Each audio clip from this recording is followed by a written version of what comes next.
Hey everybody, this is Carla with Cobweb Corner, and today I want to share something a little bit different.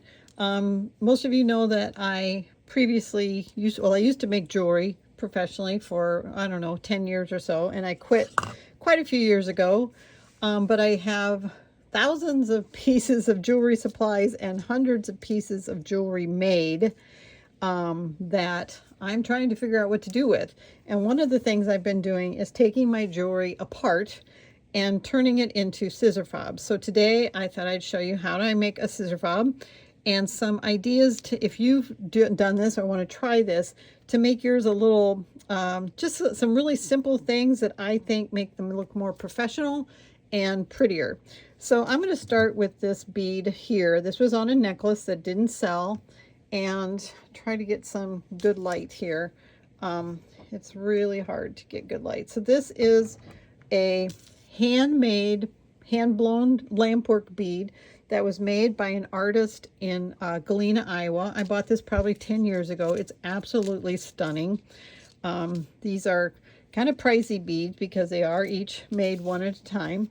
But I had this on a necklace and it didn't sell. So I took it off the necklace, and I've chosen these beads to use in my fob, because I think the pink, it's got a little bit of green. This has a little bit of bluish green in it. I don't know if you can see it.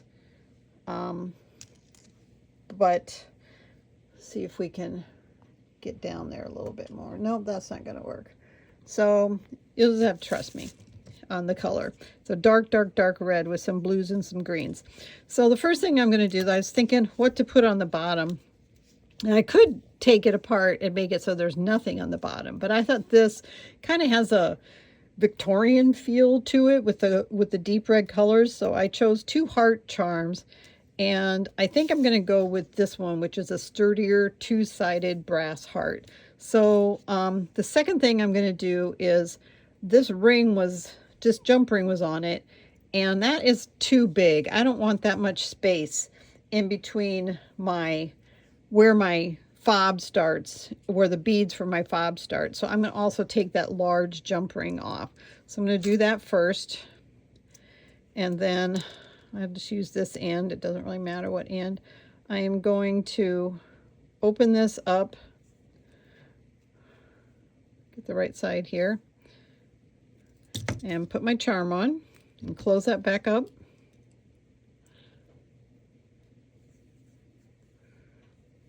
And get that shaped. Doesn't want to go in there. There we go. All right, so we've got, that's going to be the bottom of the fob right there. Okay, next I'm going to put a smaller ring on instead of this large ring, so that I don't have so much room. I could just start right from this hoop, this little hoop here. That's a eye bead or an eye wire, but I don't think that looks good. I don't think that looks as professional. So I'm using this jump ring. It's got a nice little kind of rope edge. It's kind of decorative, and it's much smaller, and that's going to give me a nice starting place for my beading. Then I'm going to take some wire. I'm just using standard beading wire that I have left over from my beading days, and I'm going to cut, I always cut too much, but I don't know, what is that, 8 inches maybe. And this is one thing that I see people do, is they use a single piece of wire, and I'm using a single piece of wire, but I'm going to double it. So I'm going to put it through my jump ring and bring up the two ends like this. Now that does a couple things for me. It makes it a lot sturdier, less likely when I finish it off at the top to come apart, and it also gives me the ability to finish this bottom part without a crimp bead, which I'll show you what a crimp bead is when I do the top, but it will end up making the bottom look much more finished and professional, in my opinion. Let's see, I need to find a bead that I want. Here we go. So I'm going to start with a little tiny spacer bead. It's got to go through, I got to get both of my pieces of wire through the bead pull that down nice and snug, and you can see you're just going to barely see any wire, and there's not going to be this flat securing bead needing to be down there. And then I'm just going to do very, very simple stringing. I've got these glass beads, glass faceted beads, and then I've got these really pretty natural brass saucer spacers. I'm going to use those. And first thing I'm going to do here when I'm done is clip my ends so they're even so I can string it better. There we go. Then the next bead. And I apologize for my hands. My hands are in terrible shape. It's just the way it is. My hands are never pretty. Okay. Couple more, I think. There's 3, but I don't think that's enough. That's not long enough for a fob.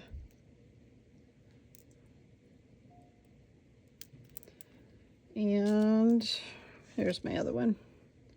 See how this got this green in it to pull out different colors. All right, I think that's a great length for holding on to a fob. And I'm going to finish it off with another little spacer at the top to match the bottom. And then I've chosen this antique, kind of antique brass large lobster claw. I just got these on Amazon. And I'm going to show you how to finish these so they look really nice. I'm going to use what's called a crimping bead, which pretty much everybody uses when they finish. It's a cylinder. I don't know if you can see if that's focusing or not. Real small cylinder bead. I'm going to put both of my wires through that cylinder. Whoops, and I squished it. I don't usually use my pliers to do that. I was trying to show it to you guys. Here we go. Put both my wires through. That's going to go on the other side of my thing. All right, I'm going to get my bent nose pliers, and I strongly suggest bent nose pliers for this. I'm going to grab both strands of my wire, go through the crimp bead, and pull that taut, but not so tight that your beads don't have room to move. You don't want it to be so tight that things kind of start to crimp up. You don't want to have a lot of space. You don't want to leave a big, ugly space at the top, but you don't want to yank it so that it's super tight. So then one of the mistakes, or I think it's a mistake because I think it doesn't look as good, is a lot of times people will take a pliers and they will just smash that bead flat, and that will secure the wire because you don't want the wire pulling back out. But it doesn't look good. It makes it flat, and it gives it really sharp ends. So for example, on this one right here, if I flatten this out, you can see, maybe you can see, it doesn't look good. And it's got these sharp edges on it that are going to catch things. So the way to do it is you take your wire and you make sure it's not crossing, that it's running side by side, and you hold it like that. And you take a tool called a crimp tool. And I'm going to use this bottom section here, and I'm going to fit that crimp tool in between, right over my bead, in between, so it splits my wire. And I'm going to close it down. That gets it started. Whoops, here we go. See if we can get that too. That's not going to focus up close, guys, sorry. I'm going to get that started. You can kind of see that bend, but then you can't stop there because it might pull out. So then you take the top part of the crimp tool and you just gently start to go around and turn that back into a cylinder. And then you push nice and firm, but you never flatten that bead out. It's going to turn into a nice cylinder bead with no sharp edges. And then it's going to be super, super strong. And you should always test your fobs.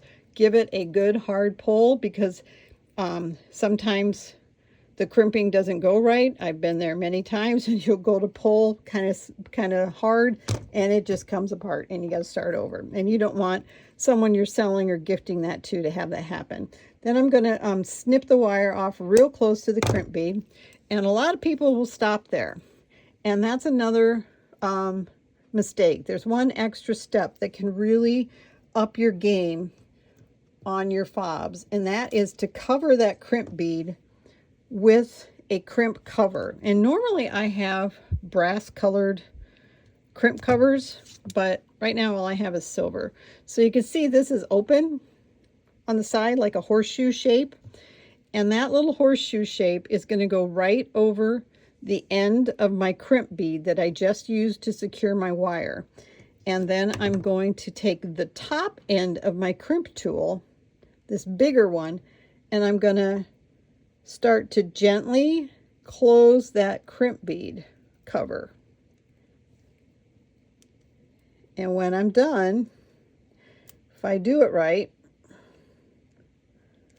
it's just going to look like a bead. I got it a little crooked. I got my wire in the way. But there we go. And you can see, then you have a nice round bead when you're done. And it looks a lot more professional, and there are no sharp edges. So I do wish that wasn't a silver bead. Oops, sorry, don't know what that is. But there you go. That is a finished fob, and it only takes a few minutes, and it's a great way to repurpose some of my jewelry. Hope you like that, guys.